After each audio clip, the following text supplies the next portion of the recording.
नमस्कार दोस्तों, cosmopolitan study foundation में आपका स्वागत है। जैसे कि हमने पिछले इस पार्ट में स्फीयर के बारे में पढ़ रहे थे, तो स्फीयर की जो नॉर्मल फॉर्म है वो मैंने आपको बता दिया था। ठीक है, तो इस पार्ट में हम पढ़ेंगे प्लेन सेक्शन ऑफ स्फीयर। ठीक है, तो अगर प्लेन एक सेक्शन कट कर रहा है, प्लेन कट कर रहा है, जो स्फीयर हमारा है कट कर रहा है प्लेन को, तो इसके द्वारा जो कटिंग पार्ट है क्या बनेगा, स्फीयर से क्या बनेगा, सर्कल बनेगा। उसके बारे में पढ़ेंगे और कब हम रिप्रेजेंट करेगा स्फीयर, कैसे इक्वेशन ऑफ प्लेन और इक्वेशन ऑफ सर्कल स्फीयर को रिप्रेजेंट करेगी, इसके बारे में पढ़ेंगे। तो चलिए, जैसे कि टॉपिक शो कर रहा है, plane section of sphere to prove that the section of sphere by plane is circle.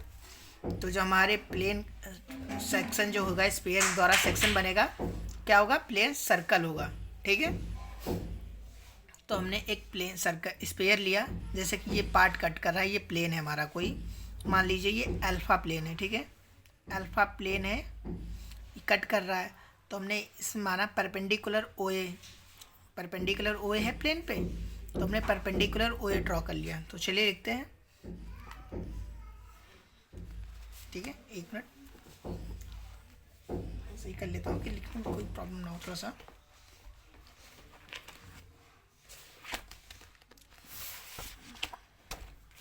चलिए, क्लियर दिख रहा होगा। कोई प्रॉब्लम होती तो आप कांटेक्ट कर सकते हैं। ठीक है, अगर कुछ समझ नहीं आता है, कुछ भी प्रॉब्लम होती है, कांटेक्ट कर लीजिएगा। जैसे कि हमारे पास जो इंस्ट्रूमेंट है उससे आपकी हेल्प करने की कोशिश कर रहे हैं। ठीक है, लेट हमने माना, let O be the centre of sphere. O centre of sphere है, सेंटर ऑफ स्फीयर। ठीक है, और इसकी रेडियस क्या हमने मानी, कैपिटल एल है, विच रेडियस कैपिटल आर। ठीक है, कैपिटल आर रेडियस मान ली। ठीक है, एंड अल्फ़ा भी द प्लेन, एक प्लेन जो हमने लिया है उसे माना कि अल्फ़ा है। ठीक है, और ये जो पॉइंट है हमारे पास ओ से ए, इसे माना ये डिस्टेंस क्या है, पी मान लिया। ठीक है, एंड ओ ए बराबर पी मान लिया। ठीक है, क्लियर समझ आ जाए, इसलिए आपको बता रहा हूँ सही से। ठीक है, इस पे माना ए, जो हमारा पास ए है, A is the fixed point, A is the fix point, fix point है ऑन द, कहाँ पे, section of sphere, section of sphere हमने लिया, एक पॉइंट फिक्स है सेक्शन ऑफ द स्फीयर। ठीक है, स्फीयर। ठीक है, बाय द प्लेन अल्फा, जो हमारे पास प्लेन है, प्लेन अल्फा ज्वाइन कर दिया हमने, ज्वाइन ओ को ए से ज्वाइन कर दिया, ज्वाइन ओ ए, और ओ को बी से ज्वाइन कर दिया। ये बता रहे हैं कि आपको बताना पड़ेगा पेपर में, अगर क्वेश्चन आता है तो इसके बारे में ऐसे लिखेंगे। ठीक है, नॉर्मल समझा भी रहा हूँ, रिटर्न भी कर रहा हूँ कि आप अगर लिख रहे हैं तो आप रिटर्न कर सकें। ठीक है, कोई प्रॉब्लम ना हो आपको इसके लिए।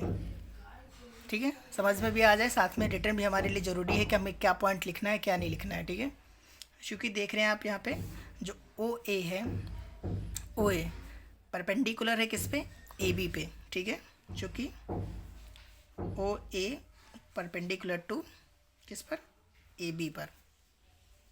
ठीक है, अब लेते हैं हम in the right angle triangle. हमारा जो ट्राइंगल बन रहा है राइट एंगल बनेगा, क्योंकि 90 डिग्री का बनेगा। ठीक है, यहाँ पे 90 डिग्री, क्योंकि देख रहे हैं आप इससे जो अगर मिलाएंगे तो 90 डिग्री का ट्राइंगल बनेगा। ठीक है, तो मानते हैं in the right angle triangle,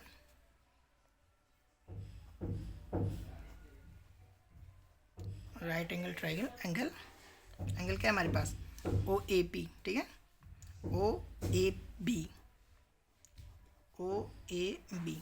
ठीक है, वी हैव, हमारे पास क्या है, ये मान लीजिए ये छोटा जो हमारे पास प्लेन कट कर रहा है, प्लेन सेक्शन में एक स्पेयर बन रहा है। ये स्पेयर तो ये है, इसकी रेडियस कैपिटल आर मानी, और एक प्लेन कट कर रहा है, उसके द्वारा एक सर्कल बन रहा है। एक प्लेन मान लीजिए ऐसे पार्ट में कट कर रहा है, ये प्लेन इतना कट कर, अगर ये प्लेन आप घुमा देंगे तो ये हो जाएगा कंप्लीट, तो क्या बन जाएगा सर्कल। और सर्कल की रेडियस क्या है, माना आर रेडियस है, ठीक है। तो हमें डिस्टेंस फाइंड करनी है। कौन सी डिस्टेंस फाइंड करनी है, ओपी की डिस्टेंस फाइंड करनी है। ये इससे डिस्टेंस क्या है, हमें फार्मूला पता है कि अगर राइट एंगल ट्रायंगल है तो हमारे पास एक फार्मूला होता है ना, O B square plus O A square plus A B square formula होता है। और हमें फाइंड क्या करना है, हमें फाइंड करना है ए बी फाइंड करना है, ए बी स्क्वायर। तो ए बी स्क्वायर को हमने इधर रहने दिया, हमने यहाँ पे इक्वल लगेगा, सॉरी। तो हमने ए बी स्क्वायर को ये इक्वल में रहने दिया है, और ओ ए जो है इधर कर दिया। तो ओ बी स्क्वायर माइनस का ओ ए स्क्वायर हो गया, ठीक है। तो इसे हम कैसे लिख सकते हैं, A B square equal to O B square क्या है, कैपिटल आर है, और ओ ए स्क्वायर क्या है, ओ ए, पी माना है तो पी लिख दीजिए, या ओ ए लिखना है रह दीजिए, ठीक है। तो हमारे पास जो रेडियस ऑफ सर्कल आ जाएगी, ए बी हमने क्या माना है, ए बी बराबर हमने क्या माना है, ए बी बराबर स्मॉल आर, और स्मॉल आर ये क्या है, ये रेडियस है। रेडियस है किसकी रेडियस है, सर्कल की रेडियस है। तो आर स्क्वायर माइनस का ओ स्क्वायर कर देंगे तो हमारे पास हम रेडियस फाइंड कर लेंगे किसकी, सर्कल की, ठीक है। ये देखिए पॉइंट्स, ऑल पॉइंट क्लियर हो गए होंगे कि हमारे पास इक्वेशन प्रूव करना की था कि to prove that the section of sphere by plane circle होता है। तो हमने इस फाइंड किया, ये हमने परपेंडिकुलर ड्रॉ किया, पॉइंट मिलाया, मिलाने के बाद हमें इक्वेशन ऑफ पाइथागोरस प्रमेय मानी या, ठीक है, करने के बाद ये फाइंड कर लिया। ये इक्वेशन आ गई हमारे पास सर्कल की, which is constant two is fixed point. चूँकि जो पॉइंट है हमारा, चूँकि जो P है लाइस ऑन सर्कल हुज सेंटर क्या है, उसका सेंटर क्या है, ओ ए है, ठीक है। एंड रेडियस क्या है, R square minus A square है। The section of the sphere by plane is circle, ठीक है। ये क्लियर हो गया। अब इस पर हम जान लेते हैं कि अगर कोई कैसे इक्वेशन बनेगी तो कैसे रिप्रेजेंट करेगा इक्वेशन ऑफ सर्कल को। तो इक्वेशन ऑफ सर्कल जो होगी, अगर हम कोई इक्वेशन ले लें, इक्वेशन ऑफ प्लेन और इक्वेशन ऑफ स्फीयर कॉम्बिनेशन ले लें, तो क्या रिप्रेजेंट करेगा, इक्वेशन ऑफ सर्कल, ठीक है। इस टाइप के कुछ क्वेश्चन देख लेते हैं तो आपको ज़्यादा क्लियर हो जाएगा।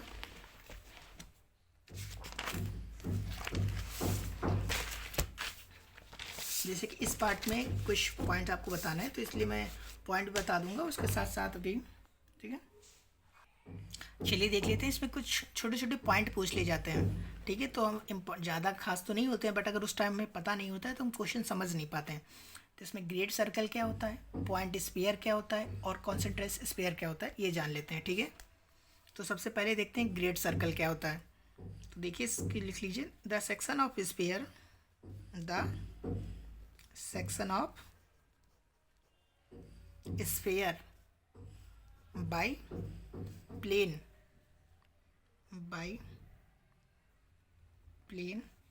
अगर वो पास कर रहा है, कहाँ से पास कर रहा है, passes through center, passes through center, अगर वो सेंटर से पास कर रहा है तो स्फीयर को क्या कहेंगे, सेंटर ऑफ द स्फीयर, उसे क्या कहेंगे, called great circle. Great circle क्यों, क्योंकि उससे बड़ा कोई सर्कल बन ही नहीं सकता। चलिए मैं आपको दिखाता हूँ यहाँ पे, ये डेफिनेशन लिख लीजिएगा, section of the sphere by plane passes through the centre of the sphere called great circle. जैसे कि मान लीजिए ये कोई आपका स्फीयर है, ठीक है, और अगर इसका ये सेंटर है स्फीयर का उसे, और यहीं से एक प्लेन बन रहा है, यहीं से एक प्लेन बन रहा है, ये प्लेन बन रहा है, तो प्लेन जब ये बन रहा है तो ऐसे आप सर्कल बनाएंगे, ये सर्कल, तो इसका जो प्लेन का सर्कल होगा, प्लेन का जो सेंटर है और सर्कल का जो सेंटर है दोनों सेम हो जाएंगे। तो centre of circle and centre of sphere दोनों क्या होंगे, सेम होंगे। जब सेम होंगे उस कंडीशन में सबसे बड़ा स्फीयर बनेगा, उससे बड़ा स्फीयर कोई बन नहीं सकता, और सबसे बड़ा सर्कल बनेगा, उससे बड़ा कोई सर्कल बन नहीं सकता, तो उसे हम क्या कहेंगे, ग्रेट सर्कल कहेंगे। ठीक है, तो उसी तरीके से एक पॉइंट है, पॉइंट स्फीयर क्या होता है। ए स्फीयर, जो एक स्फीयर ले लीजिए, a sphere which has zero radius, which has zero radius is known as point sphere. Point sphere, point sphere देखिए, a sphere which has zero radius known as point sphere। जैसे कि मान लीजिए ये कोई पॉइंट है, तो स्फीयर की कोई रेडियस तो है नहीं, इसे कहेंगे पॉइंट स्फीयर। ठीक है, एक हाथ होता है, टर्म आता है कॉन्सेंट्रिक स्फीयर, तो इसे भी जान लेते हैं, जैसे कभी पूछ लिया जा सकता है। देखिए, जब हमारे पास एक से ज़्यादा स्फीयर हो, जैसे कि more than one sphere, more than one sphere है, have the same centre, have the same centre. हमारे पास स्फीयर है, एक से ज़्यादा स्फीयर है, उनके जो सेंटर हैं वो सेम है। ठीक है, बट डिफरेंट रेडियस, रेडियस जो है उसकी डिफरेंट है, डिफरेंट रेडियस। ठीक है, आर नोन एज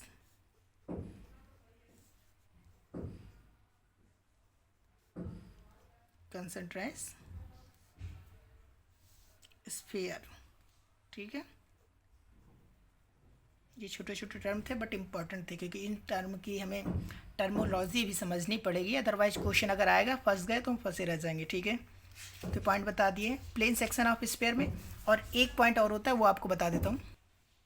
ठीक है, चलिए दो पॉइंट और देखते हैं। इंटरसेक्शन ऑफ टू स्फीयर, अगर दो स्फीयर, जैसे कि ये मान लीजिए कोई स्फीयर है हमारे पास, बताता हूँ आपको नॉर्मल, जैसे कि ये मान लीजिए कोई एक ये स्फीयर है और एक ये स्फीयर है, इंटरसेक्ट कर रहे हैं, तो क्या बनेगा।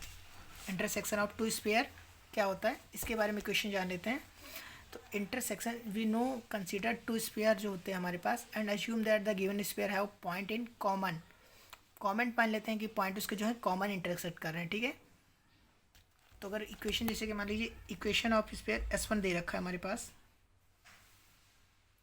X square plus Y square plus Z square, 2ux plus 2vy plus 2wz plus d। ठीक है, इसमें u1 मानेंगे, v1 मानेंगे, w1 d1। ठीक है, इक्वल टू 0।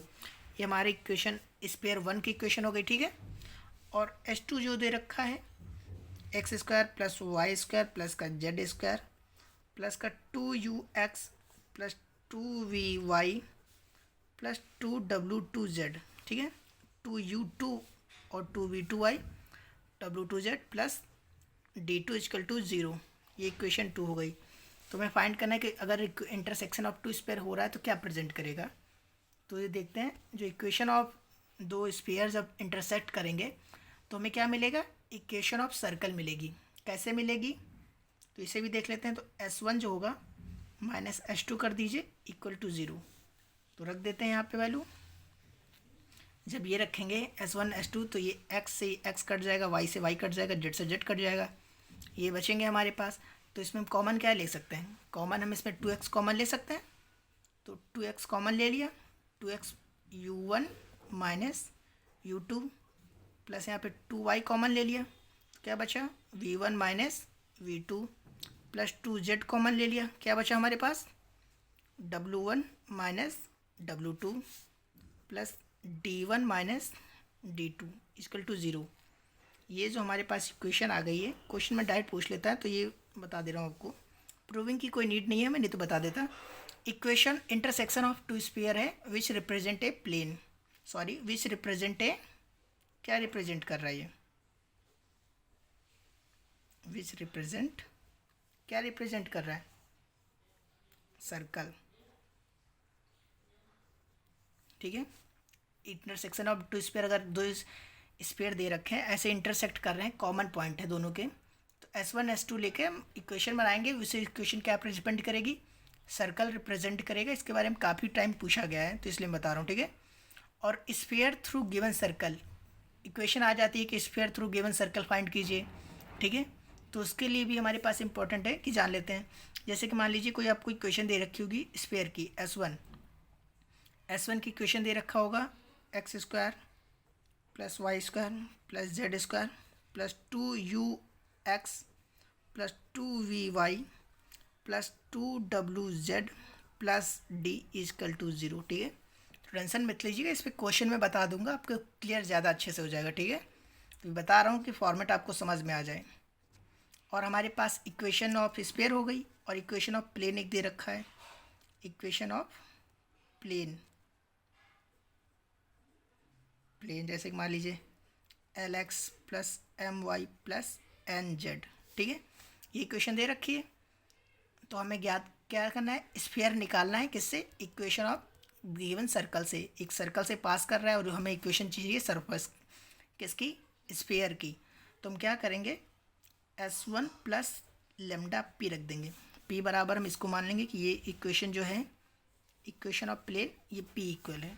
तो s प्लस लेमडा रख देंगे। तो हमारे पास जो इक्वेशन आएगी वो हमारे पास क्या आ जाएगी, स्फीयर की इक्वेशन आ जाएगी। उसमें हम लेमडा की वैल्यू फाइंड कर लेंगे और लेमडा की वैल्यू फाइंड करने के बाद p में रख देंगे इक्वेशन में। वो हमारे पास स्फीयर की इक्वेशन हो जाएगी। कैसे करेंगे, तो देखिए जैसे कि ये इक्वेशन दे रखी है सर स्फीयर की और ये इक्वेशन दे रखा है प्लेन की। तो x² plus y² plus z² plus 2ux plus 2vy plus 2wz plus d plus lambda लगाया हमने और ये इक्वेशन रखी Lx plus My plus Nz equal to 0। तो ये इक्वेशन में हम सेपरेट करेंगे कि x कॉमन लेंगे, उससे हम लेमडा की वैल्यू फाइंड करेंगे। लेमडा की वैल्यू कैसे फाइंड करेंगे, हमने ये दोनों पॉइंट चलिए बता देता हूँ, क्लियर आपको सही से आ जाएगा, ठीक है।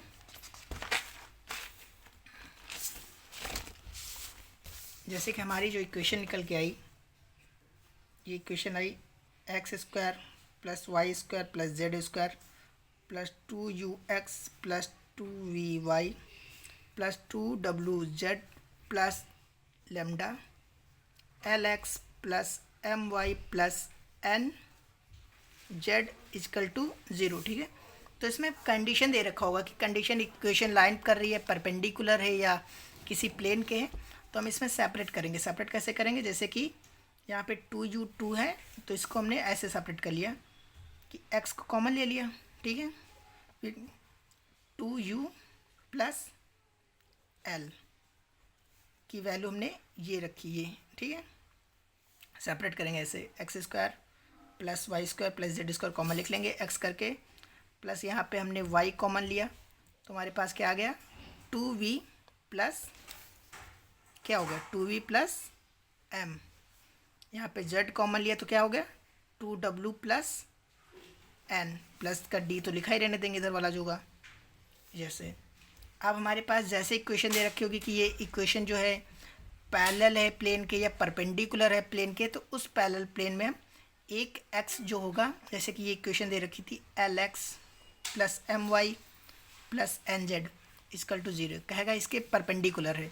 तो ये पॉइंट जो है, इन पॉइंट को हम XYZ की जगह पे रख देंगे, XYZ की जगह पे हम रख देंगे और लेमडा की वैल्यू फाइंड कर लेंगे, ठीक है।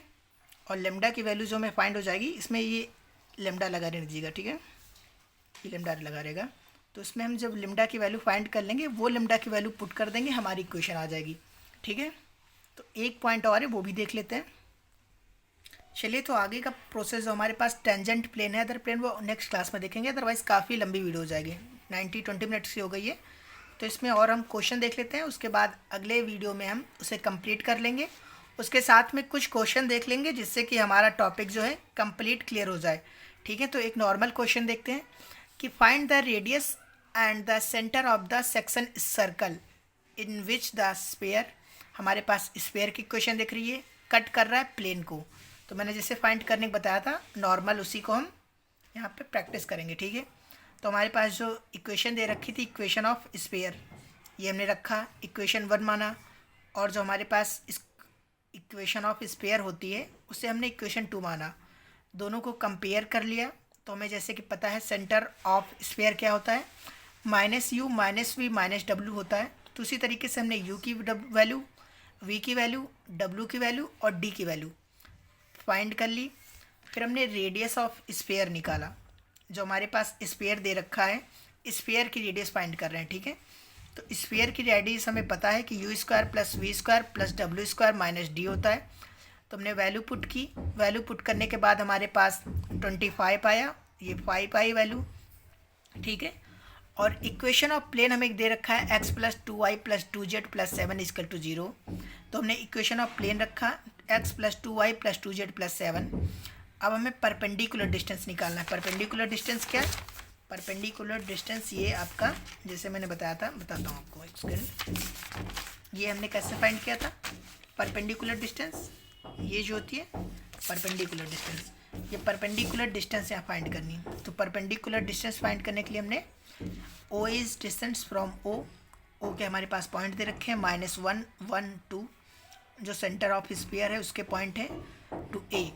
तो ओ ए हमने परपेंडिकुलर डिस्टेंस फाइंड करने के लिए क्या किया, एक्स वाई जेड की जगह पे इन पॉइंट्स को रख दिया।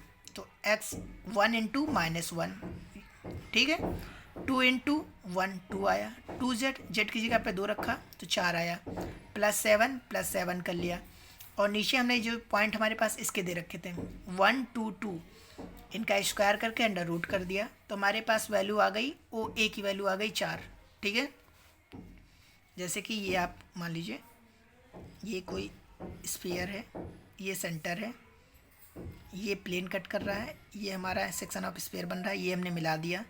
तो ये O है, ये A है, ये B है, ठीक है। तो हमने O के पॉइंट फाइंड कर लिए थे -1 1 2, ठीक है।